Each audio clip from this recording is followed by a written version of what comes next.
Hello, everyone. Welcome to this week's Fireside Creators. I am on a new platform and I don't even know if we are airing right now, but I'm just going to leave it up to faith and hope that we're doing okay. I am your host, Reverend Dr. Sherry Palace. Tonight, I am chatting with Dave Schmelzer, and everything just froze. New technology, love it. There we go. Tonight, I am chatting with Dave Schmelzer about post-faith spirituality, my kind of topic. Please remember to keep all comments and questions related to the show topic and that this is a safe space. Thank you for joining us. If you're watching on YouTube, please hit that like and subscribe. On this new platform that's hopefully working, I can now see your names. So you don't need to register anymore. Yay! So we'll see how it works. I guess I'll see after the show airs, and it's recording somewhere. It's running somewhere. So we're just going to have to run with that. Thank you for welcoming us into your home and joining the conversation. I appreciate you all. Be sure to check out my course and book. It is getting great reviews. Hold on.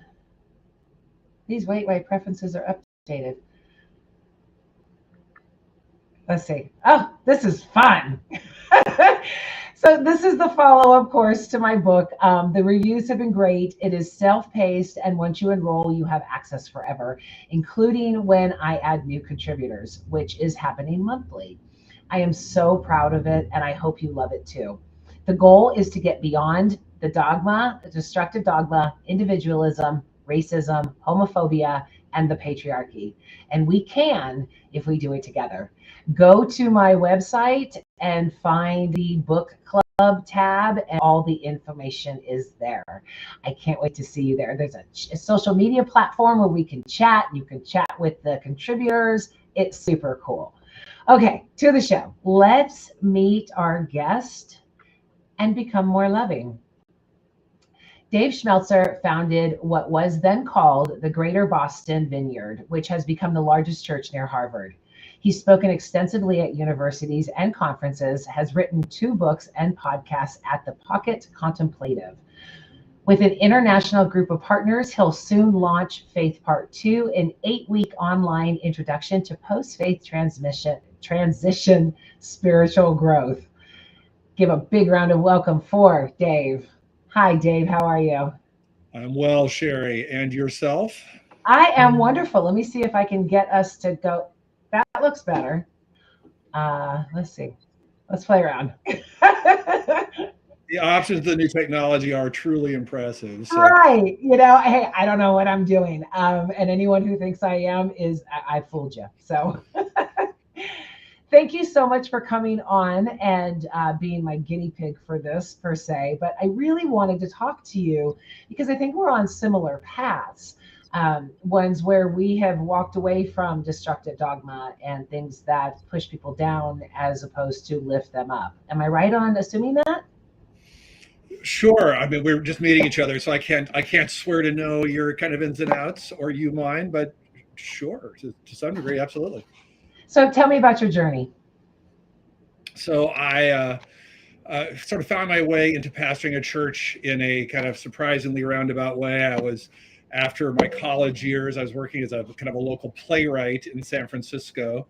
But then my wife and I got an invitation from some college friends to move to Cambridge, Massachusetts to be part of starting a church. And I had a director friend who was going to New York. So he said, "Oh, I can take your place in New York. It'll all work great."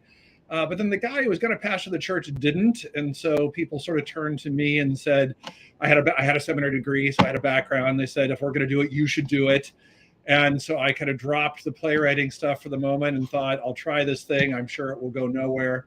And but then it went somewhere. So we kind of very quickly kind of grew and grew and grew to the point where we were like triple the size of the next biggest church in Cambridge in that era, which got me, I was moderating Harvard debates. I was on the 700 Club. I was, doing all sorts of craziness. And super enjoyed it. It was nothing but fun. But we sort of got caught up, I would say, in some of the cultural currents, which almost everybody's gotten caught up in at least the church world that I'm familiar with at this stage of the game. But we were a little on the front edge. And so the way our church grew was in a unusual way. It was about half of the church who came in from secularism, which had been my background. I'd grown up as an atheist, and and so I got involved with like statisticians who were saying, oh, other churches of your sort, they're what's called non-transfer church growth was like 3%. Ours was like almost 50%. And Wow. so it was just unusual. And so it was super fun. Everyone loved it for a while. But I think where the tensions came once these cultural things, which we're all just have been in the middle of for a decade plus, started showing the front end. So the state of Massachusetts was the first state to legalize gay marriage, you might remember. And I led a group of pastors in Cambridge and was part of a larger group of all basically evangelical pastors. There were like 35 of us. 34 came out against the measure and one came out in favor of it, which was us, which suddenly started realizing, I think we're not quite in step. And, all the people we'd seen come to our church, for so many were just from secularism. So for them, it was just obviously a rights issue. So that kind of began to show chafings that we were going to face, that we hadn't really thought about it. That I think some of our congregation had come out of kind of educated evangelicalism. They were Harvard grads or things like that, but evangelical, smart, very thoughtful, kind people, but assumed a certain sort of conservatism, just assumed it. I mean, they'd never seen anything else. And then seeing half the church now who didn't assume it, and nobody was fighting, like they liked each other, but it was just like, huh, really? That's how you see things. That seems, I guess I hadn't seen it that way. Okay. And after a while, I think it just became increasingly the kind of the kettle got hotter on those issues. And I think my perspective had always been kind of fundamentally centrist, fundamentally like, I think we're following Jesus here. That's the important thing. But I really think that became, and genuinely became, an untenable position after a while. That I think it's even somewhat after I started doing what I'm doing now, churches really needed to pick a lane, and rightly so. Needed to pick kind of, we're doing the progressive thing or we're not. And we were sort of in a both and perspective. It just became, I think, not viable. And so, I turned the church over to someone who has done a great job with it. I think it's probably a bit smaller now than it was then. It's changed its name because we were part of an evangelical movement. They took the progressive lane, my successor. And my wife and I and our family moved to Los Angeles with some backing to try to start, I don't know, I'm not sure where we're supposed to start, with a different conversation around faith than maybe we were seeing in other places. We were working with a lot of university churches. I briefly led a denomination of churches who were trying to sort these things out. And so we've done, online conversations, and we've, I had a podcast for a while. I'm interviewing New York Times people about faith-related issues and things like that. But I think I ultimately sort of, the stresses of just the move and what we'd gone through hit me in a way that was beyond what I'd anticipated within a couple of years of moving to Los Angeles, which was like 12 years ago. And I just thought, this is not working for what my bag of tricks, whatever I would teach people. I didn't disavow them. They just weren't solving the fact that I felt tremendously stressed. I wasn't sleeping. And I wasn't quite sure what to do. And so I started exploring the contemplative tradition, knowing that that's sort of where the deep people had gone in the past, and started invited people who wanted to just explore it with me to do it, just saying I'm a complete novice, but let's do it together. And so we started some conversations, and ultimately just before the pandemic, they went online. There's some international folks doing it. And so we have a bunch of groups kind of, with people scattered hither and yon, which has just been kind of following whatever I'm thinking about on the contemplative front. And anyway, so I've been doing that for a while. Super helpful, super fun to meet these people, super fun to realize that the sorts of people finding us maybe are what you're describing. A lot of people had felt like they'd gone through what even in my bio described as a faith transition, that whatever their faith experience was had sort of quit working. And that's kind of how they found us, was like, what do you got for me? What's next? Help me out here. And so we've kind of, this thing that's coming out, this Faith Part 2 thing that I mentioned on the bio, we'll be sort of codifying it over like an 8-week online experience soon, where we're like, for hundreds and hundreds of these groups, kind of saying, here's what we've learned. All right, there's my story, Sherry. Where do we connect? Where's our points of intersection here? We'll get to that. I have questions. How did you go from atheist to believer? Mysticism is what I would say. So I'd grown up in my teen years. I was a heady guy, ended up going to one of those hoity-toity schools, and I would argue with people, basically being a person with not in touch with my emotions at all. And I was in a conservative kind of East County, San Diego, so a conservative part of town, and lots of religious people, not just kind of evangelical, but Mormon, some Jewish. And so I would pick fights with them pretty consistently, where I would say, "Oh, you're religious. Why is that?" And they would give me whatever answer they gave me, and I would kind of pick at them until I became known as a sort of atheist debater. And by the time I got to college, I went to Stanford. I started doing it with people there, but they were smarter, and so I would pick fights. I got in one really early. We drew like 30 people in a rooting crowd, the atheists versus the religious people. And in that experience, I began wondering about my own position, basically. As I started hearing them, and also I started going through my own stresses, much like my contemplative transition, where I hit stresses that kind of I needed more. I think this was sort of a precursor, that I just thought it's stressful being in an intense setting and trying to figure out where my life is going. It's just stressful. And so at one point, a bunch of stresses sort of came down on my head, and I thought, I don't know, maybe the Christians are right. And so I decided to pray for the first time since I was like 7. And I can remember what I prayed. I prayed something to the effect of, "God, I don't believe you exist, but on the chance that I'm wrong, today would be an excellent day to show me. Amen." And then I just had some uncanny experiences as the day progressed. I had two weird driving experiences that seemed to lead to kind of surprising outcomes. And then by the end of those things, I began thinking, maybe I'm even sensing that there's someone trying to get my attention. And so I started praying on my own. I was rooming with atheists because they book us based on our preferences. So I didn't talk to my atheist roommate, but I started taking walks every night and just started seeing, is there a dialogue I can have with the universe? What is that dialogue? And I had no real guidance in it. Ultimately, I started talking to people in my dorm. And through about 2 years, I studied comparative religions at the beginning of my college career. So I was thinking Sufi Islam because I thought they're the mystics, so maybe that would explain it. I studied modern day Judaism, became kind of close to the prof there. Both of those people, when I explained why I was in their class, said, "We actually can't, like your experience doesn't work in our system. We like you personally."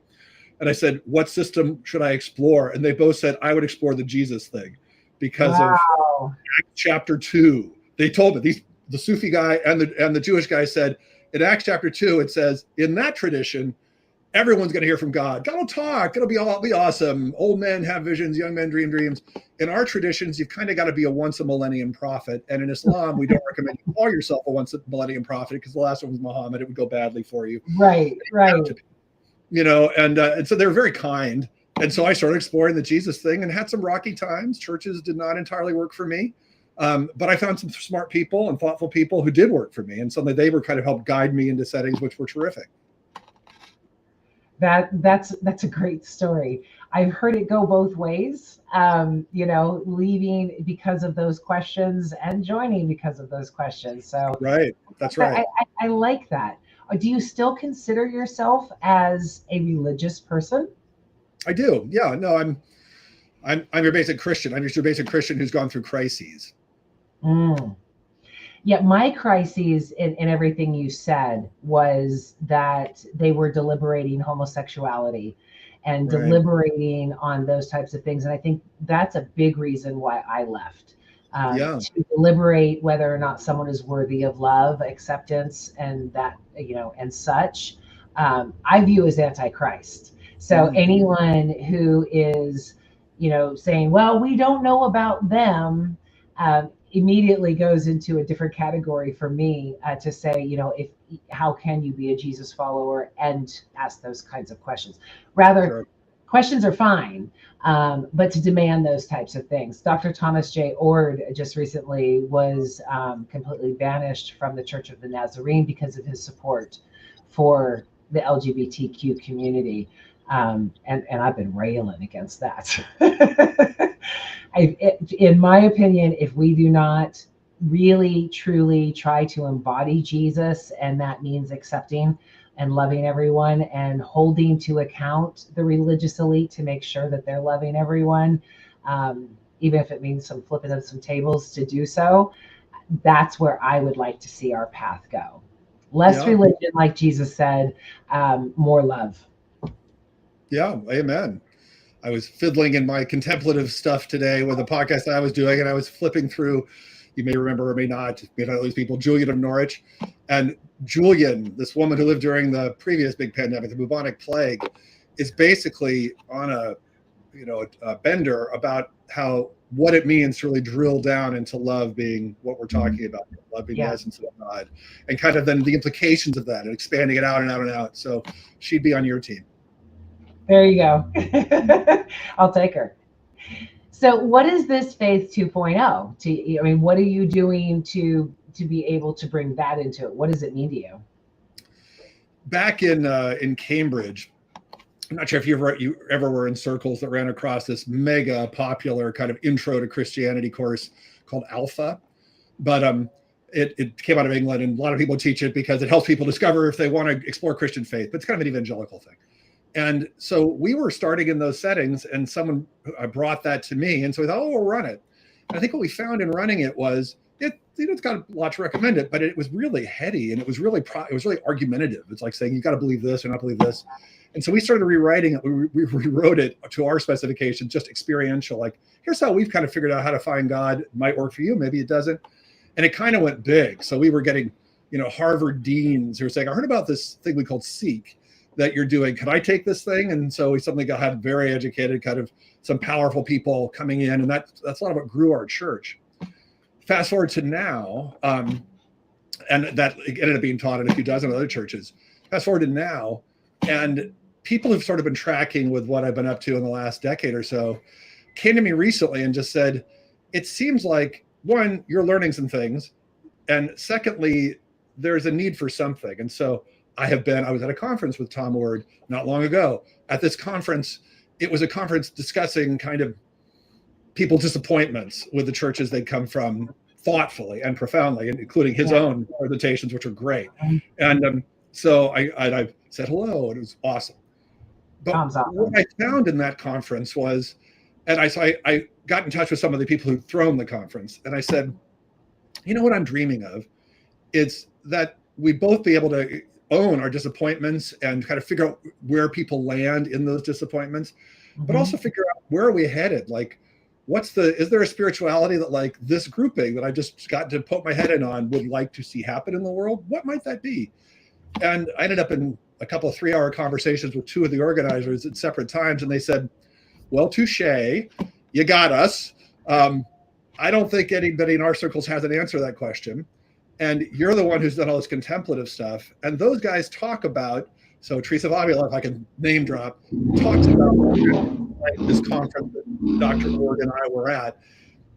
Teresa of Avila would say, right, that's right in the center of what faith is a complete crash and burn. Right.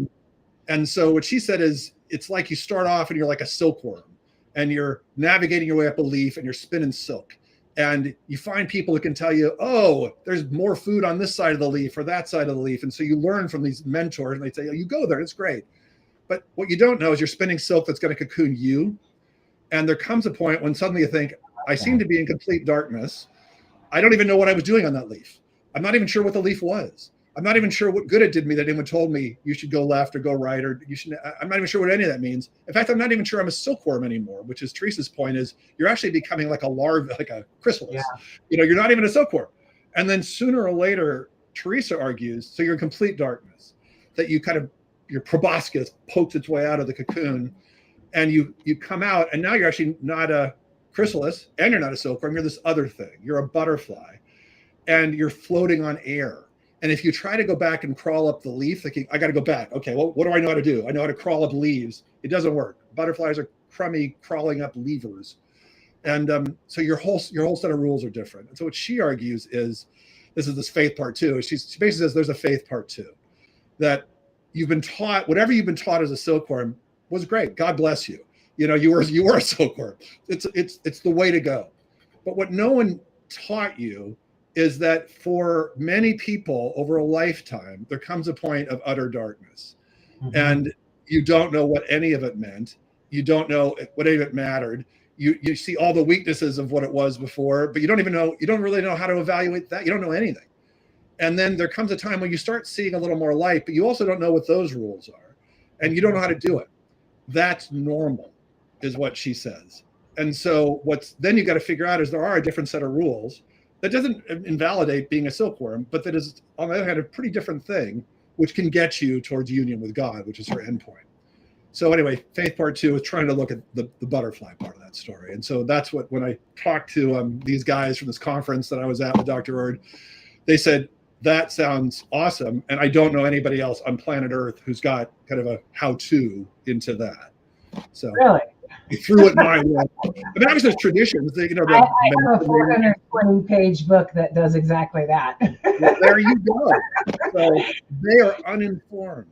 Yes. Well, and let me throw a little wrench into the butterfly that I just think is even more beautiful. I realized, or I learned 5-6 years ago, that less than 1% of all caterpillars, silkworms, or whatever transform into butterflies. Wow. So it's like, I equate that to humanity as far as growth is too scary. I can't do it. I mean, there's also birds picking off the caterpillars and worms and stuff like that. They just don't make it to that growth. But a lot of them, it's because of the fear of darkness, is whatever. We don't know the minds of a caterpillar. But yeah, unless you really, really, really try, and you really try and grow, you're not going to become a caterpillar. There you go. So what do you take from that? Like, how do you find yourself trying to grow to become the next thing? So in my comparative religion degree, what I was able to take little snippets of each of the faiths. Mm-hmm. I love the questions from the Jews. I love the monotheism. I can't talk today for some reason. The single God of Judaism and Islam. I love the purity of Jainism, and I love Jesus in Christianity. When you take all of those religions and put them into a Venn diagram, they intersect at love and let go.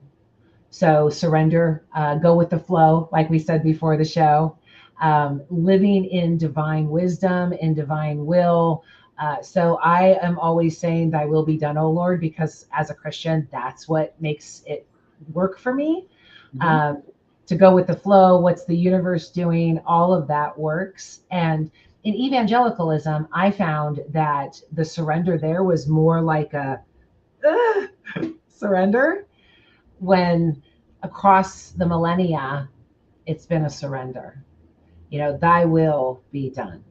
So give me, help me understand that section. So the surrender meaning to our teaching, to what we say is true. Surrender because you're being beaten down. It's more of I got a negative connotation, and I think a lot of people have, because when I say, the surrender or let go, they're like, whoa, don't do that, but it's more of a, and when I say, well, is go with the flow okay? And they're like, oh yeah, we can do that. So in evangelicalism, because I was told to be shameful, to, I was scum, my way sucked, all of those different things, surrendering was more of a please don't hurt me type thing, more of a, I don't deserve your protection type thing, where now I am embodied with love and out there to go, okay, where are we going? I'm not a patient person, so this has not been easy for me. Sure.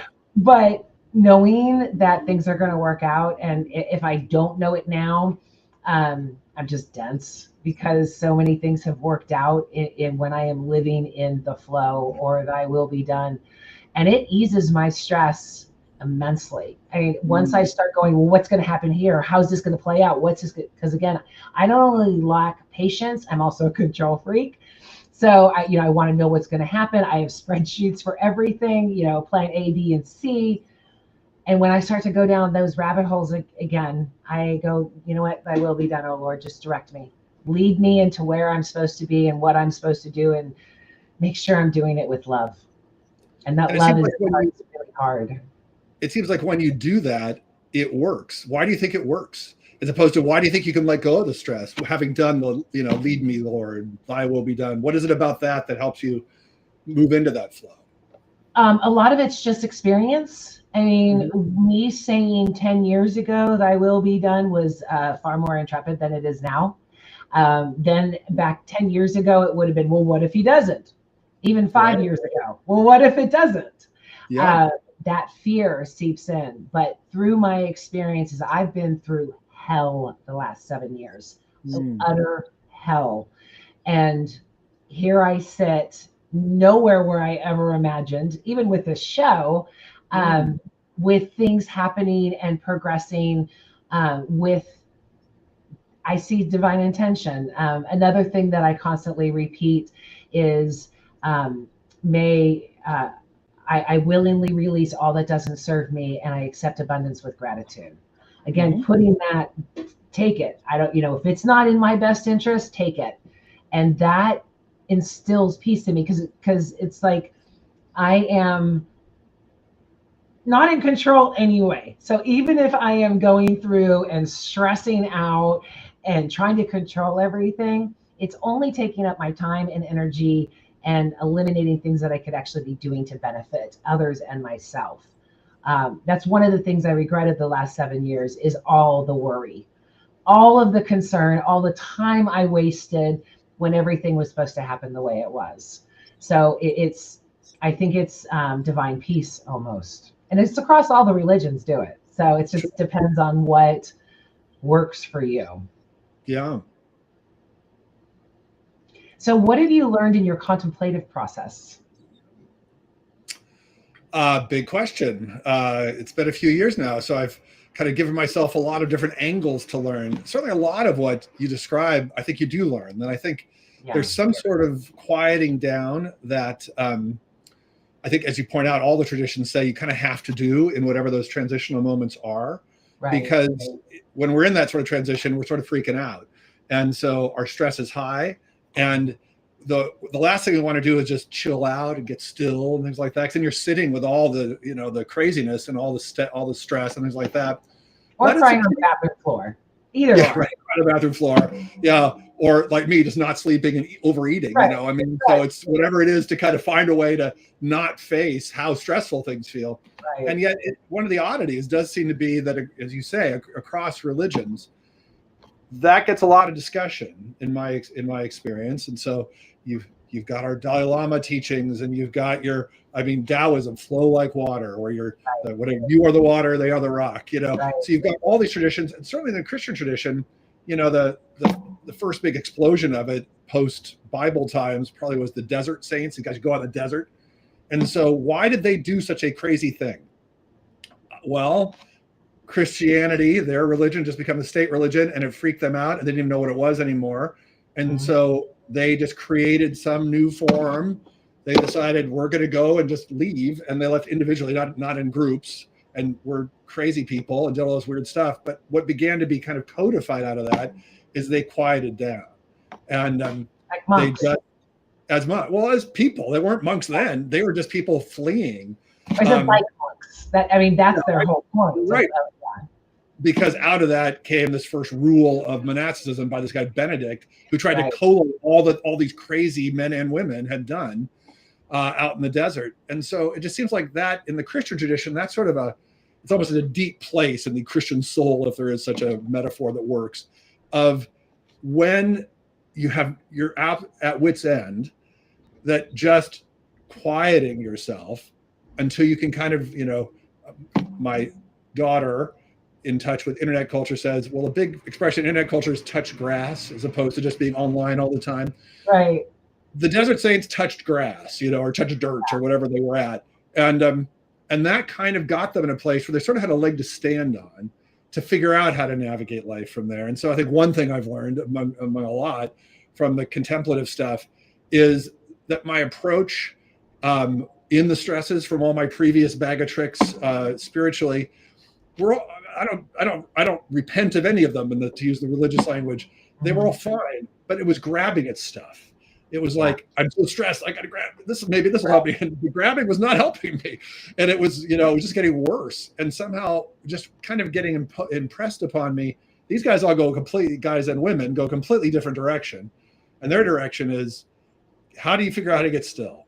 Well, there's some things people try, and it's meditation or it's mindfulness, and to use stuff talked about now, or it's some sort of religious practice. But whatever it is, you're going to have to work it and work it and work it. And having worked it, it's not like that's the end of the story, but that's a key part for the transition of the story, is being able to dial it back. Now, let me ask you, because my experience and with too many guests I've had on this show, we were told to not trust ourselves, to not trust our thoughts. Our thoughts would be sinful. We were born into sin, full of shame. You better be lucky that God even likes you. Right. That type of instruction, I think that is preventative of that silence. I think it does not, I mean, you can say, well, you should get quiet, but if people have been in the church for all of these years, that quietness could actually add more stress, because now you're all of a sudden thinking and listening to your thoughts. Have you seen that at all? Yeah, I mean, a lot of people talk about that, right? Is that when you get still at the beginning, what you realize is your thoughts are just not, they're just, I don't know. Wow, yeah, it's like a wolf. Hard or unruly or negative or whatever. That's talked about. And so, secular people, there's this guy, is it Dan Harris? Is that the guy, ABC News guy who wrote about meditations for fidgety skeptics and 10% happier? And what he talks, he's a very funny writer. And so he talks about, the insanity in his head when he tries to get still, and what it took for him to get still enough that he could actually get beneath that.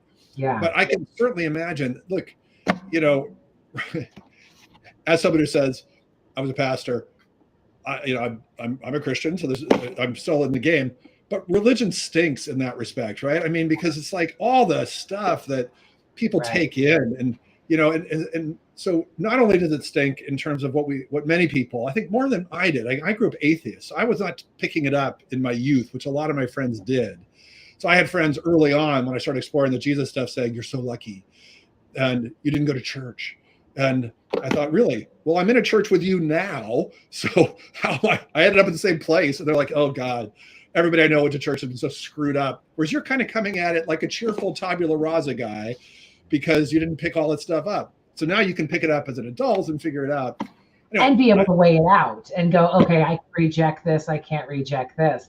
I mean, as a 6-year-old, expecting any moment for Jesus to return and Armageddon to start, and if I happened to sin right before I died and didn't accept, it was traumatic. It was, not until I was able to break down their God did I even begin to see myself, because, I was such a piece of shit. I was what I was told for so long. So that young, you were getting that messaging. Yeah. Oh yeah.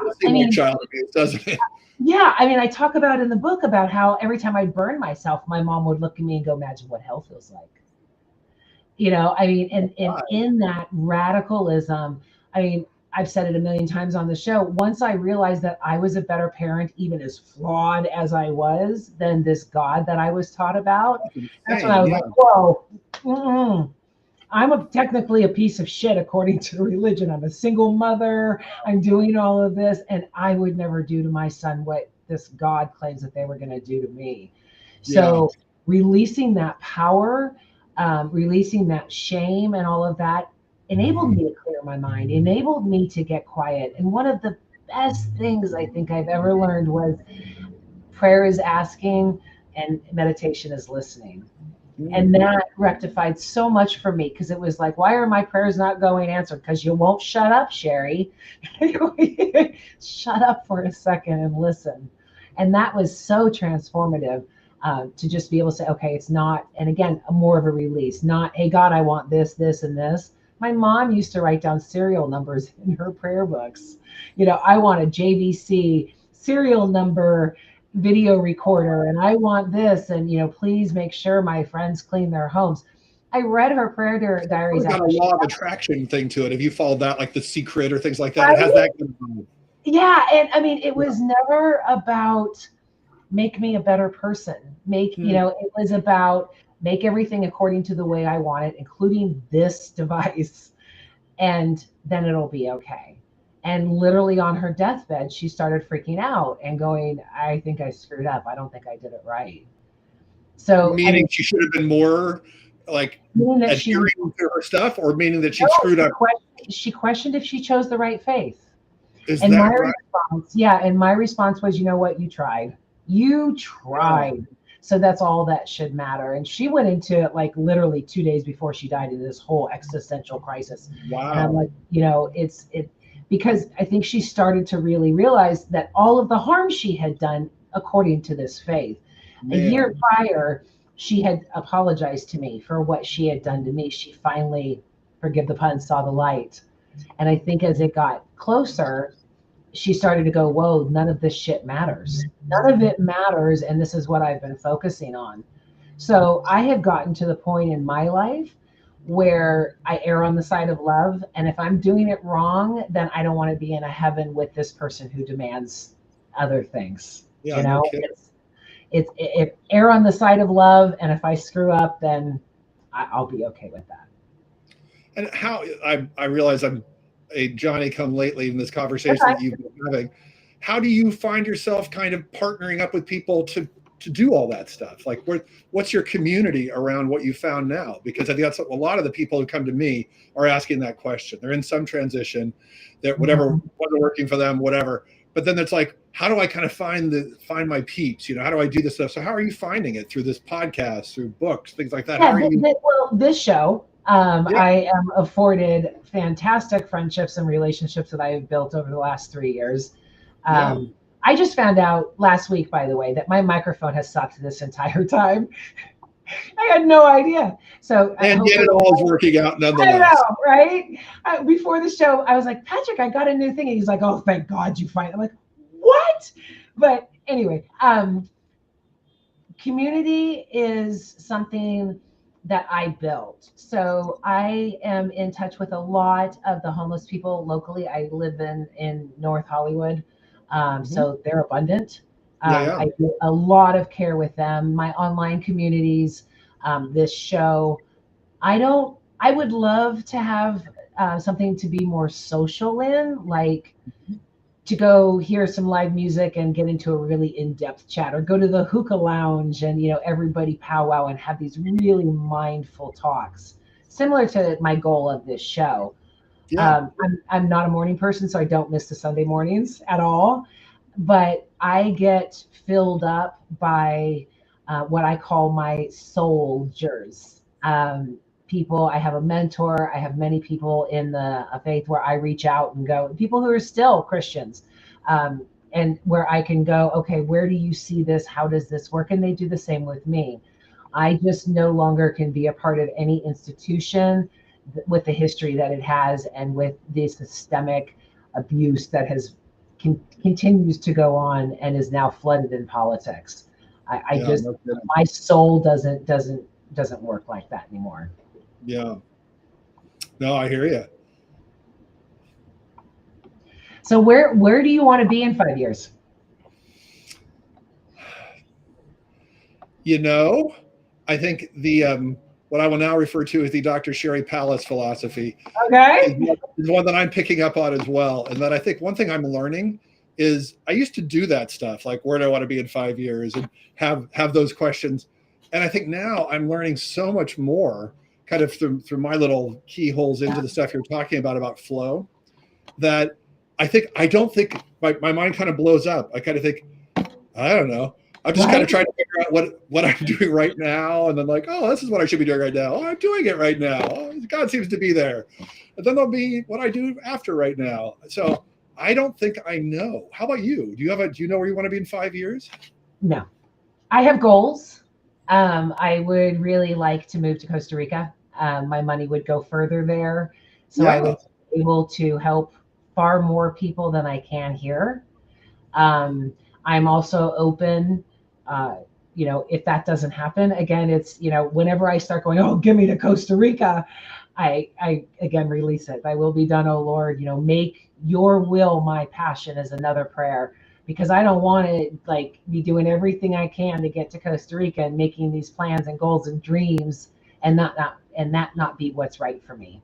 So I have goals that I work on and try to attempt, but I don't think I'm held on to them anymore. It's not my identity anymore.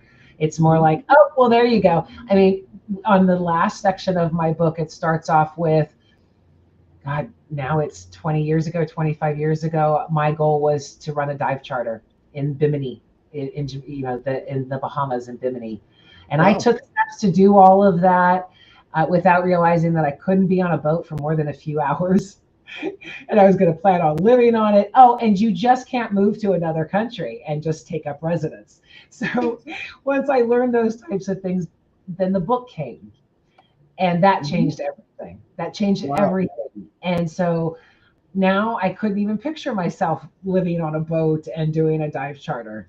Now I hope to be building schools. I hope to be making differences in people's lives every day, um, without me holding on to any ego of that. So it sounds like your journey has taken you very much away from religion, but very much kind of closer and closer to God, if I could put it that way. Right? You know, praying, "Thy will be done." Like, that sounds like a pretty devout prayer. You know, what do you make of that? Like, what have you learned in that journey? Am I right? Do you feel like, yes, religion, thumbs down, but God, I'm really doing great with God? If so, how so? What is I taking? am, I am far more loving person now than I ever was in religion.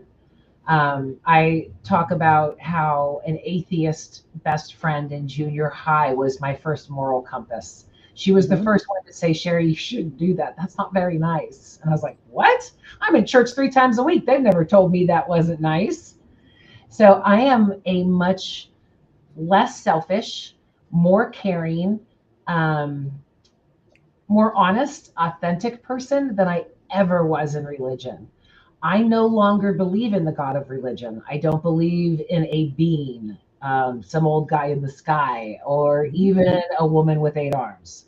I Mhm. believe that God, and I usually use quotes in my writing Yeah, because there's so much baggage with the term God, sure. but I think God is the energy of love. And it is completely on us whether or not we tap into that and share it. And I think hell is our life without love. I think that a life without love is no life at all. So if you are in that situation, that would be hellish. That is a hell that I wouldn't wish on anybody. So I think it's our job. A big question I had in writing the book was, why do babies die, God? If you're so great, why are these babies dying of cancer? And it really boiled down to, well, what are you doing for that kid with cancer? Hmm. What are you doing? So it really, I mean, I say love is my religion, but it could also be onus. It's truly on us to do this. A Mhm. lot of people say, well, it's on us to defend God and it's on us to kill, the heretics. That's easy. We've been doing that for a millennia. Sure. Try those people. And I mean, and I get you in check. I have not mastered this in any way. I don't want to even pretend that I have come to that. I get on myself all the time when I'm yelling at a car on the 405, what are you doing? And I drive by and it's an 85-year-old woman, it's like, oh, Sherry, you wrote a whole book about this.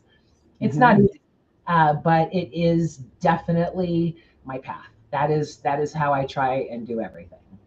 And do you find that that becomes like a North Star uniquely? Like, I know what I'm supposed to do, like love's the North Star, or does it become an energy that you've kind of, by whatever God in quotes, that energy does? Do you find there are practices you do to tap into that energy, to find that love, to be able to use that North Star? How does the love work for you? So it keeps me in line, Hmm. because now that I know what I'm supposed to do, I can gauge off of that and go, okay, this is what I'm supposed to do. Can I do that? Can I be that person? How do Hmm. I be that person? The example that's coming to mind is I was assaulted by a neighbor a couple Oh years my. ago after one of the worst shows I have ever, not, it was a wonderful show, but really horrific stuff was discussed. in this show, and I was traumatized after the show. And this man assaulted me and my dogs. In fact, he probably quickened the life of my dog. Died just a few months later. Was he just some mentally ill person wandering the streets, or what? No, no, he had been here 25 years, but he was an 82-year-old man. Okay. So he sprayed us with Raid, which is a felonious assault. It burned all of my sinuses. I could not leave the house. I couldn't breathe. My face was burned. So I went to the police station as soon as I could. And they're filling out the paperwork. Holy crap, it's a felony. We have to go arrest him right now. And I burst into tears. And they're like, what's wrong? And I said, I cannot put an 82-year-old man in jail. Right. And that was one of the hardest things I ever had to do. Wow. Because I wanted him to rot, but I couldn't. He was an 82-year-old man. So after I composed myself from crying at the police station, I asked what the stipulation was. I had 2 years. And so I went to my landlord, who was well aware of the situation, and I showed him the paperwork. And I said, if this man comes near me again, I will put him in prison. Yeah. But you should know that I'm not going to, because he will die there. And that's not love. That is revenge. That is not who I'm trying to be. And thankfully, he did. He completely stayed away. I impressed myself over the course of the 2 years, because there was a point that I started opening the door for him again, and he would be like, whoa, he was an asshole. He was a crazy man. But I handled things the way that I think I should have. A couple neighbors came by later and went, put him in jail. And I'm like, I cannot do that. I don't think that's just. So it's like I said, it's not easy. It's not easy. The twist of the story is he died in August, and his whole family cleared out his place, but left a hand-woven Oriental wool rug that I was able to grab and should be able to sell it for about $8,000. So, again, I don't know if karma is our answer to this story or something, right? But there's something there. Yeah. Right.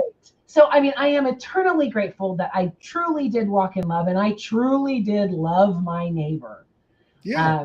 Old me would have taken a bat to him that night, probably would have ended up in jail, said I was divine, I was attacked, and used God as some type of justification, when I will walk away and be proud of myself forever that I did that.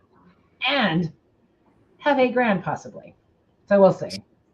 A little gift from God as a thank you for your loving behavior. Right. I don't want the rug's beautiful. I don't want it, but yeah, it will be. I mean, truly, it's 70 years old, hand woven wool from the Orient. It's something else. So wow, there is some type of payback, karmic, thing there. If I hold on to it, I'm just happy that I didn't do what I would have done as a Christian, sadly enough. There you go. You've learned your compass, and it's not what you once had. Right. And that's the compass I hope everybody tries to follow. Regardless of your faith, regardless of any beliefs, just walk in love. That's my thing. Walk in love. Yeah, I think one thing I've been helped by has been, like, for whatever reason, my journey from atheism into faith, I think probably even in the early days, I began having hope that I could pull off what you're describing, because I think prior, and I think I still have a dream that I'm going to have like some sort of empowering to do what you're saying, because I think as an atheist, I certainly regarded myself as a moral person. I hope I was a moral person, etc. But I think I spent so much time like being hacked off. I don't know how to describe it. Being basically annoyed at people doing whatever I didn't think was good. And I'm still, certainly it's not over, but I think one thing that's encouraged me in the journey I've taken, even in pre and even post my faith transition, has been, I don't know, it's like I'm being boosted or helped in the endeavor you're describing. Because I sort of feel like on my own, it's a lot of stress. Yeah. To be loving in the way you mean. And I think, and catching myself when I'm not particularly, or even that my internal world, even if on the outside I'm impassive, but on my internal world, I'm, a welter of judgment and accusation and, pulling back and all that sort of stuff. I don't know.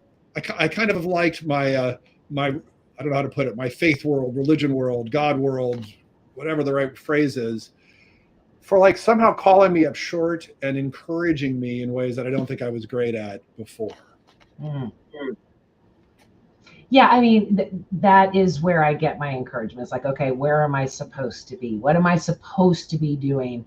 And if I get really lonely or low, then I just make a meal for the homeless people around here, and it just fires me up, and some of them don't even like the food. They'll throw it away as soon as I give it to them. But it's like, you know what? I just want you to know that I see you today. I see you, I want to offer you this. Anytime I'm feeling low in any way, that just boosts me up. Before it used to be prayer or, again, surrender. What did I do? I suck. I'm so sorry. I'll try to be better. Now it's just go love. Just go love on someone. And that just completely fills me up. I assert in the book that, our egos are what, diminishes everything. That is where the separation occurs in everything.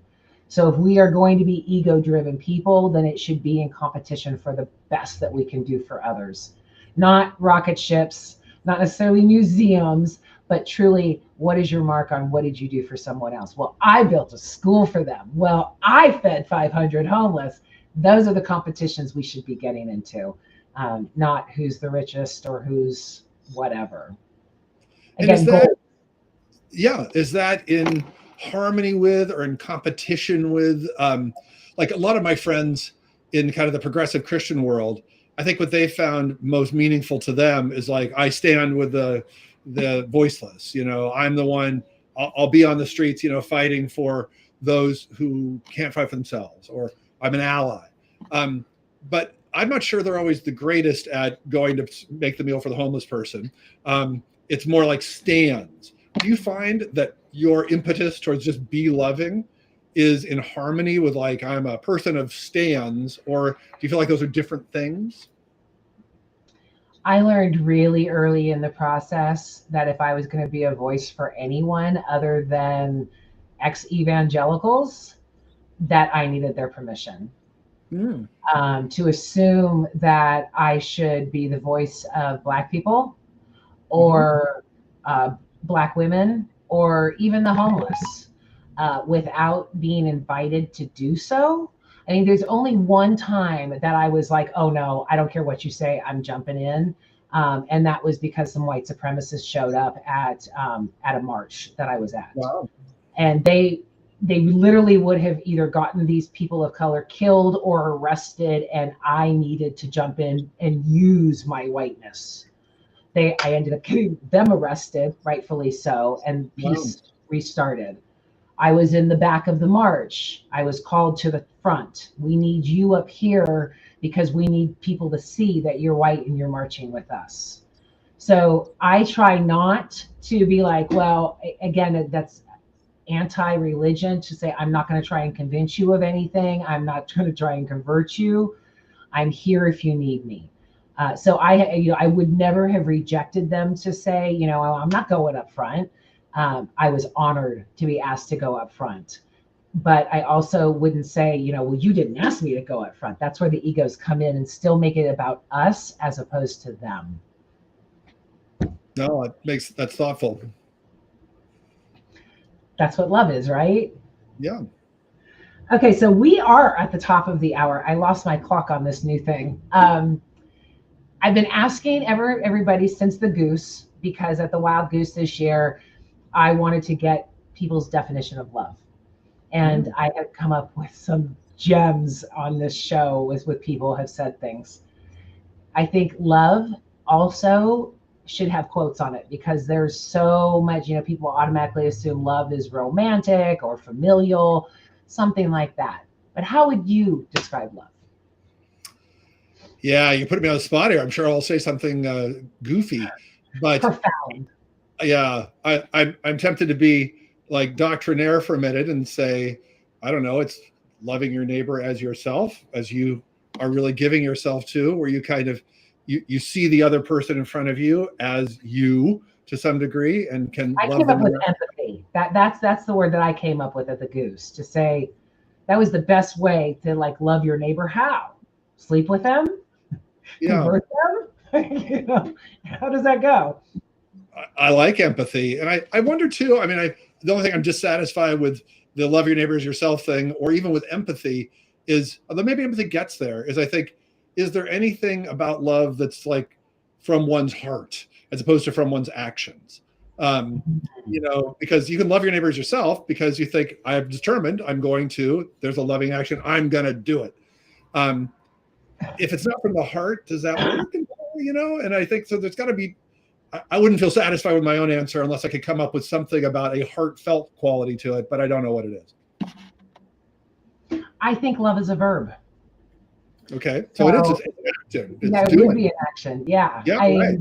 This thoughts and prayers stuff drives me crazy. It's like, do something. Sure. Do something. If I told someone every day that I love them but never showed them in any way, I think there would be doubts. But no judgment. I'm just adding to what you're saying. Yeah. Well, there you go. So I started that direction. Love is a verb. Love your neighbor as yourself. So do something. That I doubled back and questioned my answer, but you set me straight. Oh, I didn't mean to do that, but thank you. Yeah. Okay. So any final words, and where can people find you?